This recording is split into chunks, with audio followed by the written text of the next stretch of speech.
Morning everybody. स्वागत है आपका एग्ज़ाम इंडिया के इस आरंभ है प्रचंड के प्लेटफॉर्म पे। इस सीरीज़ में आज की इस वीडियो में हम बात करेंगे रस और रस के प्रकार के बारे में उदाहरण सहित। ठीक है, बेहद ही इम्पोर्टेंट वीडियो है और बेहद ही इम्पोर्टेंट जानकारी इस वीडियो में हम जानने वाले हैं। रस और उसके प्रकार के बारे में पूरे उदाहरण सहित। आप किसी भी एग्ज़ाम की तैयारी कर रहे हो, चाहे टीजीटी हो, पीजीटी हो, यूपी टेट हो, किसी भी एग्ज़ाम की तैयारी कर रहे हो, ये इससे क्वेश्चन बेहद ही इंपॉर्टेंट आता है। हिंदी से रिलेटेड बेहद ही इंपॉर्टेंट वीडियो होने वाला है, तो आप इस वीडियो को एक बार ज़रूर देखें। अगर अच्छी लगे तो इसको लाइक ज़रूर करें, अपने फ्रेंड के साथ शेयर करें और चैनल पर नए हैं तो चैनल को सब्सक्राइब करें।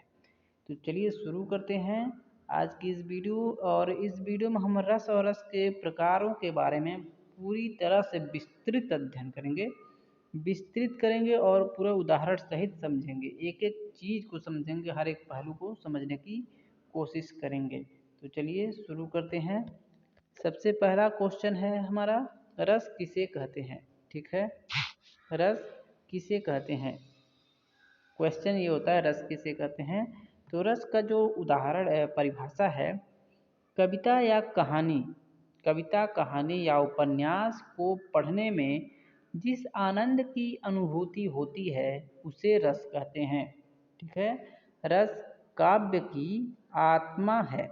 ठीक है, मतलब इससे क्या समझ में आता है, यदि हम कोई कविता पढ़ते हैं, कोई कहानी पढ़ते हैं, कोई उपन्यास पढ़ते हैं, तो इससे जिस आनंद की अनुभूति हमें होती है, यदि अच्छा लगता है या बुरा लगता है, जो भी भाव हमारे अंदर आता है उसको देखने पे, ठीक है, जो भी अनुभूति होती है उसे रस कहते हैं। और रस जो होता है वो काव्य की आत्मा होता है। ठीक है, यदि किसी चीज़ को पढ़ने में कोई आनंद ही न आए, ठीक है, तो वो आनंदहीन है, उसमें कोई रस नहीं है। ठीक है, और ऐसा काव्य किसी मतलब योग्य नहीं होता। उस जिसको पढ़ने में कोई आनंद न आए उसका कोई मतलब नहीं। तो रस जो है वो काव्य की आत्मा है। किसी भी काव्य में, किसी भी रचना में रस का होना अनिवार्य होता है। रसों के आधार भाव हैं। ठीक है, रसों के आधार उसके भाव हैं। ठीक है, और भाव जो है वो मन के विकारों को कहते हैं। ठीक है, ये जो रस उत्पन्न होते हैं वो मन के भाव होते हैं। ठीक है, और रसों के आधार भाव ही होते हैं। जैसे कि हमारे मन में किसी चीज़ को देखने के बाद भलाई की भावना उत्पन्न हो गई। ठीक है, तो ये मन के विकार हैं और ये मन के ही भाव होते हैं जो हमारे अंदर किसी काव्य को पढ़ने सुनने पे उत्पन्न होते हैं। और जो भाव होते हैं वो चार प्रकार के होते हैं। ठीक है, भाव कितने प्रकार के होते हैं, चार प्रकार के। पहला होता है स्थायी भाव, दूसरा होता है संचारी भाव, तीसरा होता है विभाव और चौथा होता है अनुभाव। ठीक है, क्या होता है, स्थायी भाव, संचारी भाव, विभाव और अनुभाव। ठीक है, इन चारों के बारे में हम विस्तृत जानकारी लेंगे उदाहरण सहित। ठीक है, जिससे कि आपको समझने में कठिनाई ना हो। सबसे पहले बात करते हैं स्थायी भाव की। ठीक है, तो स्थायी भाव की परिभाषा देख लेते हैं। स्थायी भाव का मतलब है प्रधान भाव। ठीक है, स्थायी भाव जो होता है वो प्रधान भाव होता है। प्रधान भाव वही हो सकता है जो रस की अवस्था तक पहुंचता है। ठीक है, काव्य या नाटक में एक स्थायी भाव शुरू से आखिरी तक होता है। स्थायी भाव की संख्या 9 मानी गई है। स्थायी भाव ही रस का आधार है। ठीक है, एक रस के मूल में एक स्थायी भाव रहता है। अतएव रसों की संख्या 9 है, जिन्हें नवरस कहा जाता है। मूलतः नवरस ही माने जाते हैं। बाद में आचार्यों ने दो और भावों वात्सल्य और भगवद विषयक रति को स्थायी भाव की मान्यता दी है। नीचे क्रमशः पहले रस तथा उसके बाद स्थायी भाव की सूची दी गई है। ठीक है, तो ये स्थायी भाव के बारे में कुछ मतलब इसकी डिफिनेशन थे। एक बार इसे और देख लेते हैं। स्थायी भाव का मतलब होता है प्रधान भाव, जो कि मन में प्रधान भावना के रूप में रहता है। ठीक है, से प्रधान भाव वही हो सकता है जो रस की अवस्था तक पहुँचता है। काव्य या नाटक में एक स्थायी भाव शुरू से अंत तक रहता है। इन भावों की संख्या 9 मानी गई है, ठीक है। और ये रस के मूल में एक स्थायी भाव रहता है। इनकी संख्या 9 है। इन्हें नवारस कहा जाता है। मूलतः नवारस ही माने जाते हैं। बाद में आचार्यों ने 2 और भावों वात्सल्य और भगवत विषयक रति को स्थायी भाव की मान्यता दी है, ठीक है। यानी कि 9 माने जाते थे, लेकिन बाद में 2 और वात्सल्य और भगवत विषयक रति को स्थायी भाव की मान्यता दी गई है, ठीक है। तो चलिए सबको बारी बारी से देख लेते हैं। एक तरफ रस का नाम लिखा गया है और एक तरफ स्थायी भाव। सबसे पहले है श्रृंगार रस। इसका स्थायी भाव जो होता है वो रति होता है, ठीक है। ये बेहद ही इम्पोर्टेंट है, आप इसको अपने किसी नोट्स में लिख लीजिए। बेहद ही इम्पोर्टेंट है, हर वनडे एग्ज़ाम में इससे क्वेश्चन डेफिनेटली आते हैं, 100% आते हैं। स्थायी भाव, हास्य रस का स्थायी भाव है हास्य, यानी कि हास्य का मतलब होता है हंसी, ठीक है। करुण रस है, करुण रस का स्थायी भाव होता है शोक, यानी कि करुण का मतलब होता है दुख और इसका स्थायी भाव जो होता है वो शोक होता है। रौद्र रस है, रौद्र रस का स्थायी भाव है क्रोध, यानी कि रौद्र का मतलब होता है गुस्सा और इसका स्थायी भाव जो होता है वो क्रोध होता है। वीर, वीर का स्थायी भाव होता है उत्साह, ठीक है। भयानक रस का स्थायी भाव होता है भय, यानी कि डरा हुआ। विभत्स का स्थायी भाव होता है जुगुप्सा। अद्भुत का स्थायी भाव होता है विस्मय, ठीक है।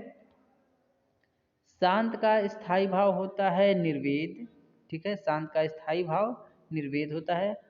और ये जो वात्सल्य है इसका स्थायी भाव होता है वात्सल्यता और भक्ति रस का स्थायी भाव होता है वैराग्य या अनुराग, ठीक है।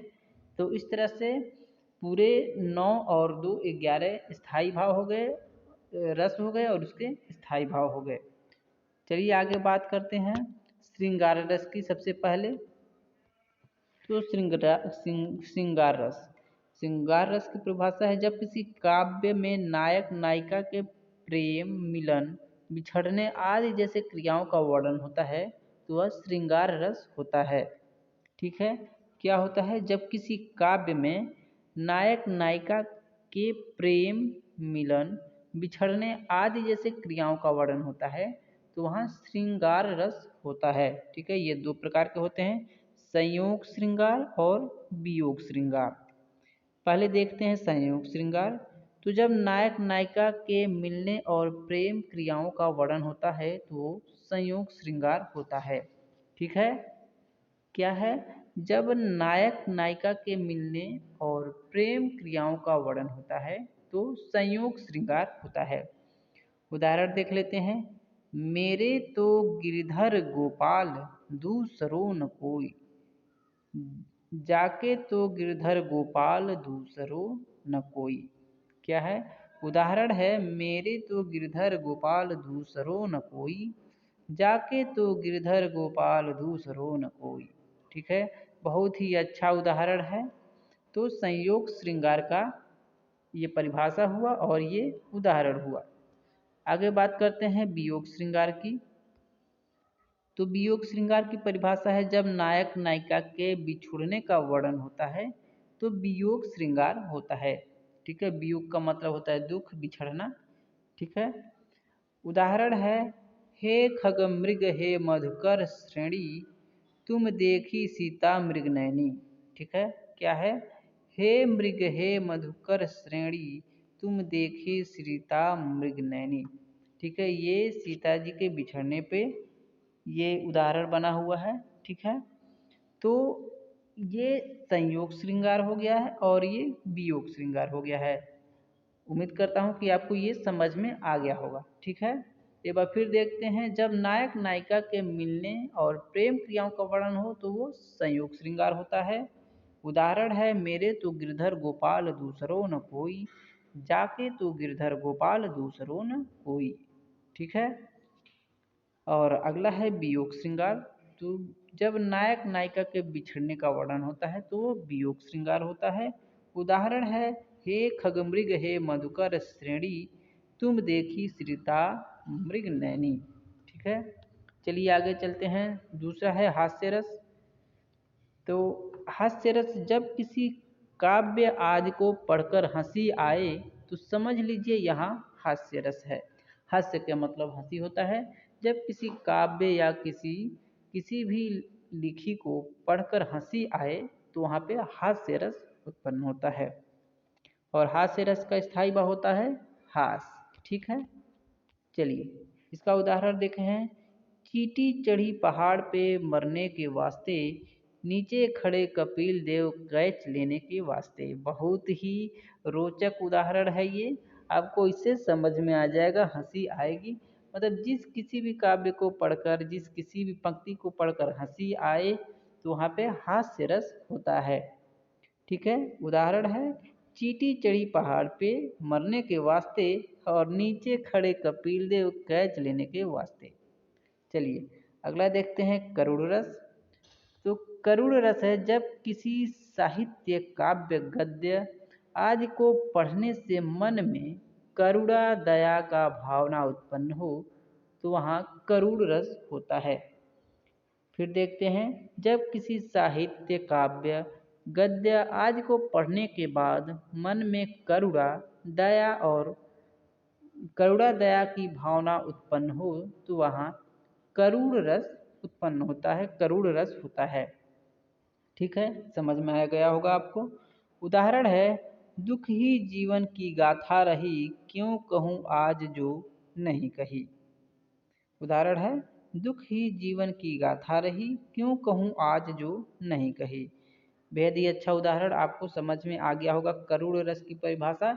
जहाँ पे दुख की जिस भी किसी काव्य को, जिसे पढ़ने के बाद, सुनने के बाद, देखने के बाद मन में करुणा और दया की भावना उत्पन्न हो, वहाँ करुण रस होता है। ठीक है, अगला है रौद्र रस। तो रौद्र रस का देखते हैं। परिभाषा है जब किसी काव्य में किसी व्यक्ति के क्रोध का वर्णन होता है तो वहाँ रौद्र रस होता है। ठीक है, रौद्र रस जब किसी काव्य में किसी व्यक्ति को क्रोध का वर्णन होता है तो वहाँ रौद्र रस होता है। ठीक है, रौद्र रस का मतलब होता है गुस्सा। उदाहरण है चलिए रौद्र रस, जब किसी काव्य में किसी व्यक्ति के पढ़ने किसी काव्य को पढ़ने पर किसी व्यक्ति के गुस्से का वर्णन होता है किसी काव्य में तो वहाँ रौद्र रस होता है। उदाहरण है अस कहीं रघुपति चाप चढ़ावा, यह मत लक्ष्मण के मन भावा। संधा नेहु प्रभु बिसिख कराला, उठी उदथि उर अंतर ज्वाला। ठीक है, अंतर ज्वाला। ठीक है, ये है आपका अंतर ज्वाला मतलब अग्नि। ठीक है, तो ये यहाँ पे रौद्र रस का पालन करता है, रौद्र रस यहाँ पे दिखाई देता है। तो रौद्र रस ये वो होता है जिसमें किसी व्यक्ति के क्रोध का वर्णन हो, वहाँ रौद्र रस होता है। उदाहरण है असी कही रघुपति चाप चढ़ावा, यह मत लक्ष्मण के मन भावा। संधा नेहु प्रभु बिसिख कराला, उठी उदथि उर अंतर ज्वाला। ठीक है, यानी कि उर अंतर ज्वाला का मतलब होता है मन में ज्वाला उत्पन्न होने लगी। ठीक है, उठी उदथि उर अंतर माला। उर का मतलब होला है मन, अंतर मतलब अंतर मन में, ज्वाला का मतलब अग्नि। ठीक है, तो इस तरह से यहाँ पे रौद्र रस दिखाई देता है। अगला है वीर रस। तो वीर रस को देखते हैं।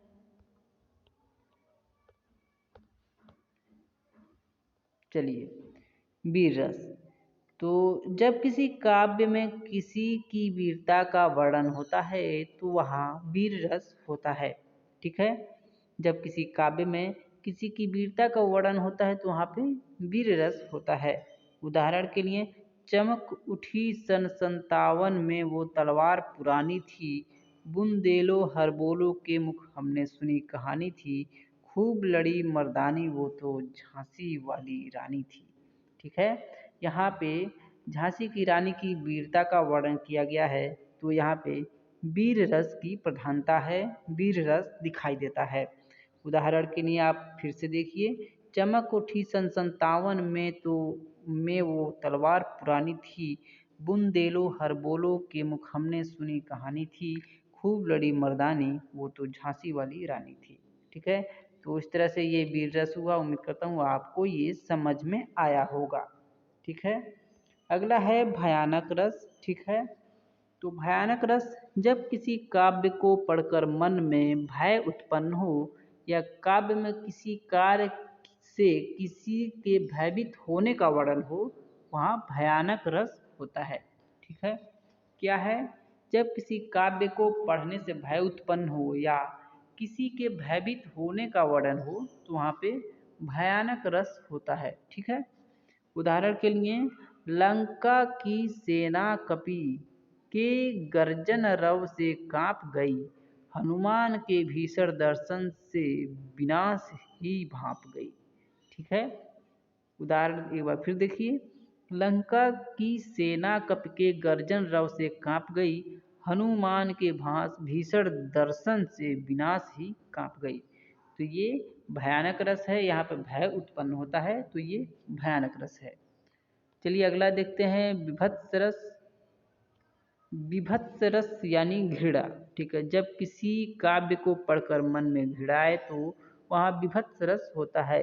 यह रस मुख्यतः युद्धों के वर्णन में पाया जाता है, जिनमें युद्ध के पश्चात लाशों चीलों कौओं का बड़ा ही घृणास्पद वर्णन होता है। ठीक है, तो जब किसी काव्य को पढ़ने से मन में घृणा उत्पन्न होती हो, ठीक है, मन में घृणा की भावना आए, तो वहाँ विभत्स रस होता है, और विभत्स रस का स्थायी भाव होता है घृणा। ठीक है, यह मुख्यतः युद्धों के वर्णन में पाया जाता है, जहाँ युद्धों के पश्चात लाशों चील कौओं का बड़ा ही घृणास्पद वर्णन किया जाता है। ठीक है, उदाहरण के लिए देख लेते हैं, को अंतरडिनी की अहिरी पहिरी माल इतरात दिखावट, को चर्बी ले चोंप सहित निज अंगनी लावत। ठीक है, तो ये इसका उदाहरण है, बेहद ही अच्छा उदाहरण है। इससे घृणा रस का, ठीक है, अनुभूति होता है। अगला है अद्भुत रस। ठीक है, अद्भुत रस देख लेते हैं, जब किसी गद्य कृति या काव्य में किसी ऐसी बात का वर्णन हो जिसे पढ़कर या सुनकर आश्चर्य हो, तो वो अद्भुत रस होता है। अद्भुत शब्द ही आपको समझ में आ गया हो, अद्भुत का मतलब आश्चर्यचकित करने वाला। ठीक है, तो जब किसी काव्य या गद्य में किसी ऐसी बात का वर्णन हो जिसे पढ़कर या सुनकर आश्चर्य हो, अद्भुत रस होता है। ठीक है, और अद्भुत रस का स्थायी भाव होता है आश्चर्य। ठीक है, उदाहरण देख लेते हैं, कनक भूधराकार शरीरा, समर भयंकर अतिबल वीरा। ठीक है, कनक भूधराकार शरीरा, समर भयंकर अतिबल वीरा। तो यहाँ पे समर भयंकर अतिबल वीरा इस लाइन में अद्भुत रस है, जिससे आश्चर्य होता है, अतिबल वीरा। ठीक है, तो ये अद्भुत रस हुआ। अगला देखते हैं शांत रस। ठीक है, फिर शांत रस में है जब किसी ऐसे काव्य को पढ़कर मन में असीम शांति का एवं दुनिया से मोह खत्म होने का भाव उत्पन्न हो, तो वहाँ शांत रस होता है। शांत रस का मतलब होता है शांति, मन की शांति। ठीक है, तो ऐसे काव्य जिनको पढ़ने के बाद मन को शांति हो, जिससे दुनिया के प्रति मोह खत्म हो जाए, ऐसे भाव जब मन में उत्पन्न हो, तो वहाँ पे शांत रस होता है। उदाहरण देखते हैं, मेरो मन अनंत सुख पावे, जैसे उड़ी जहाज को पंछी फिर जहाज पे आवे। ठीक है, ये उदाहरण है, मेरो मन अनंत सुख पावे, जैसे उड़ी जहाज को पंछी फिर जहाज पे आवे। ठीक है, तो ये शांत रस हो गया। अगला है वात्सल्य रस। ठीक है, वात्सल्य रस को देखते हैं, जब काव्य में किसी की बाल लीलाओं या किसी के बचपन का वर्णन हो, तो वहाँ पे वात्सल्य रस होता है। सूरदास ने जिन पदों में श्री कृष्ण की बाल लीलाओं का वर्णन किया है, उनमें वात्सल्य रस है। ठीक है, तो वात्सल्य रस इससे आपको समझ में आता होगा कि माता के प्रति बच्चे का प्रेम दिखाया जाता है और ये बचपन की घटनाओं का वर्णन होता है ज़्यादातर। तो जिस काव्य में किसी की बाल लीलाओं या किसी के बचपन का वर्णन होता है तो वात्सल्य रस होता है। सूरदास ने जिन पदों में श्री कृष्ण का बाल लीलाओं का वर्णन किया है उनमें वात्सल्य रस है। उदाहरण देखते हैं। मैया मोरी दाऊ ने बहुत खिजायो, मोसु कहत मोल की, लीन्हो तू जसुमति कब जायो। ठीक है, क्या है? मैया मोरी दाऊ ने बहुत खिजायो, मोसु कहत मोह की, लीन्हो तू जसुमति कब लायो। ठीक है, तो ये अच्छा उदाहरण है वात्सल्य रस का।